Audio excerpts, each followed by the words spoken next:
శైవ క్షేత్రానికి భక్తుల తాకిడి పెరిగింది. కార్తీక మాసం తొలి సోమవారం కావడంతో శైవ క్షేత్రాలకు భక్తులు పోటెత్తారు. వేకువజాము నుంచి శివనామ స్మరణతో మారుమోగుతున్నాయి. భక్తులు కుటుంబ సమేతంగా దేవాలయాలకు సందర్శించి ఆ శివునికి ప్రీతిప్రాప్తమైన రుద్రాభిషేకం, అర్చనలు, పూజలు చేస్తూ దేవాలయంలో కార్తీక దీపాలు వెలిగిస్తూ ఉండడంతో కార్తీక శోభను సంతరించుకున్నాయి.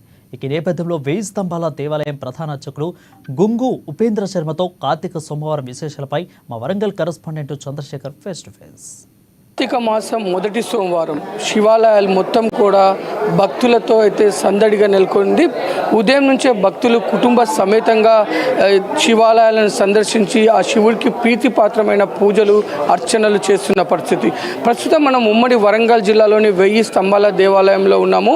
ఇక్కడ ఉదయం నుంచే భక్తులు తాకిడైతే పెరిగిందని చెప్పుకోవచ్చు. కుటుంబ సమేతంగా భక్తులు వచ్చి ఆ శివుని దర్శించుకొని శివునికి ప్రీతిపాత్రమైన పూజలు చేస్తున్న పరిస్థితి. 10,000కు పైగా భక్తులు రానున్న నేపథ్యంలో ఇక్కడైతే అధికార యంత్రాంగం మొత్తం కూడా భక్తులకి కావాల్సిన ఏర్పాట్లన్నీ చేయడం జరిగింది. మొదటి సోమవారాన్ని పురస్కరించుకొని ఈ దేవాలయంలో ఎలాంటి పూజలు, ఎలాంటి అర్చన జరుగుతాయో తెలుసుకునే ప్రయత్నం చేద్దాం. మనతో ఈ 1000 స్తంభాల దేవాలయ ప్రధాన అర్చకులు గంగు ఉపేంద్ర శర్మ గారు ఉన్నారు.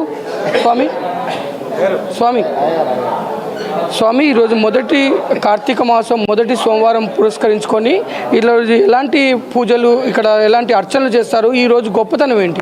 చారిత్రక రుద్రేశ్వర స్వామి 1000 స్తంభాల దేవాలయం లోపల కార్తీక మాసోత్సవ పూజలు 2వ తేదీ నుంచి మహావైభవంగా ప్రారంభమైనాయి.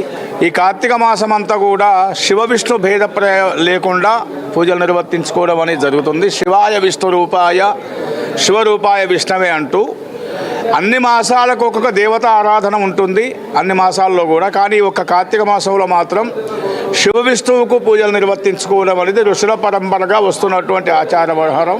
ఈ దేవాలయం కాకతీయుల కాలం నాటి ఈ దేవాలయం లోపల 1000 సంవత్సరాల క్రితము 1000 మంది వేద పండితుల ఆధ్వర్యంలో ప్రతిష్ట గావించినటువంటి రుద్రేశ్వర స్వామికి ఉదయం 4:30 గంటలకు సుప్రభాత సేవ, బ్రాహ్మీముహూర్తం లోపల ఉత్తిష్ట గణపతికి పంచామృతాభిషేకం, రుద్రేశ్వర స్వామికి మహాన్యాసపూర్వక ఏకాదశ రుద్రాభిషేకం నిర్వర్తించడం జరిగింది. అదేవిధంగా భక్తుల మనోభావాలకు అనుగుణంగా వారి యొక్క గోత్రనామాదులతో, నమక చమకాదులతోనే నమ శంభవే చ మయోభవే చ నమ శంకరాయ చ మయస్కరాయ చ అంటూ స్వామివారికి అభిషేకాలు నిర్వర్తిస్తున్నాము.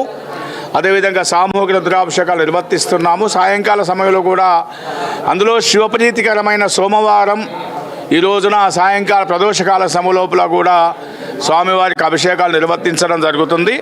దేవాదాయ ధర్మాదాయ శాఖ ఆధ్వర్యం లోపల రాష్ట్ర దేవాదాయ శాఖ మంత్రి గారు, కమిషనర్ గారి ఆదేశానుసారంగా ఈరోజు సాయంకాల సమయంలో మహిళలందరికీ కూడా ఉచితంగా దేవాదాయ శాఖ పక్షాన మనము ప్రమిదలు, నూనె, అదేవిధంగా ఒత్తులు కూడా అందజేయడం జరుగుతుందని చెప్పి తెలియజేస్తున్నాము. పవిత్రమైనటువంటి మాసములో ఏ పూజా కార్యక్రమాలు నిర్వర్తించినా కూడా సకల శుభాలు జరుగుతాయి, సకల పాపాలు పరిహారం జరుగుతాయని చెప్పేసి మనకు కార్తీక పురాణం తెలియజేస్తుందానికి అనుగుణంగా రాష్ట్ర వ్యాప్తంగా కూడా 12,600 దేవాలయాల లోపల ఈ రోజున పూజా కార్యక్రమాలు నిర్వర్తించడానికి దేవాదాయ శాఖ నిర్ణయించడం జరిగింది. ప్రతినిత్యం జరిగిన కార్తీక మాసం వేళ ప్రత్యేకమైన పూజలు నిర్వర్తించడం జరుగుతుంది. దానికి అనుగుణంగా అన్ని ఏర్పాట్లు చేయడం జరిగిందని చెప్పేసి తెలియజేస్తున్నాం. ఎంతమంది భక్తులు ఈరోజు దేవాలయానికి వచ్చే అవకాశం ఉందంటారు?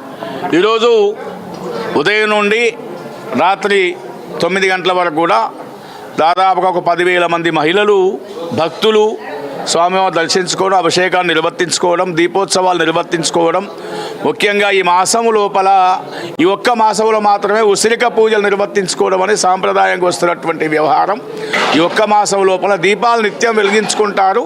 కానీ ఈ ఒక్క మాసంలో ధాత్రి నారాయణ పూజలు కూడా నిర్వర్తించుకోవడం జరుగుతుంది. దానికి అనుగుణంగా కూడా అన్ని ఏర్పాట్లు కూడా చేయడం జరిగిందని తెలియజేస్తాం. ఇక్కడ మనం చూడొచ్చు, భక్తులైతే తండోపాలుగా వస్తున్నారు, కుటుంబ సమేతంగా వస్తున్నారు. ఇక్కడ ఆ శివుడికి కావాల్సిన అభిషేకాలు చేస్తూ కుటుంబ సమేతంగా అయితే ఇక్కడ పాల్గొంటూ కార్తీక దీపాలను కూడా వెలిగిస్తున్న పరిస్థితి. ఉమ్మడి జిల్లా వ్యాప్తంగా కూడా శివాలయాలన్నీ కూడా భక్తుల సందడితో అయితే శివ నామ స్మరణతో మారుమోగుతున్నాయి. కెమెరామ్యాన్ జలీల్తో చంద్రశేఖర్, ANN తెలుగు.